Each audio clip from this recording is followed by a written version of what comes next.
দেখবেন বর্তমানে আমার বাংলাদেশে খালি প্রেম করে বিয়া, আর দেখবেন তালাক কয়দিন পর তালাক আর তালাক। আর একটা কারণ কিছু জানেন? এই মোবাইল। আরে ভাই বাসর রাতে বিয়া করেছে, বাসর করবে না বউয়ের সাথে? ওই বাসর বাসর বাসর করা বাদ দিয়ে এ মার মার মার, এ ধর ধর ধর ধর, বউ ওইখানে তো এইখানে কেটে তোরকে বউ থাকবে রে, কথা কয় না কে?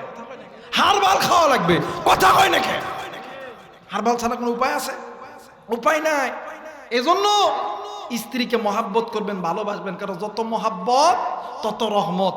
আর যদি মহাব্বত যদি না করতে পারেন, ওই ভ্যান চালা আসবেন, এসে যদি কোনো রহিমের মা এনা ভাত দাও, তখন এমন করে করবে, দেখা পাও না কোটি আছে খাও, কথা কয় নাকি? এজন্য স্বামী স্ত্রীর মহাব্বত এটা আল্লাহ নবীর সুন্নত। আর নবীজির সুন্নত যেই ঘরে আছে ওই ঘরের মধ্যে আল্লাহর রহমত, কথা কয় না, আল্লাহর রহমত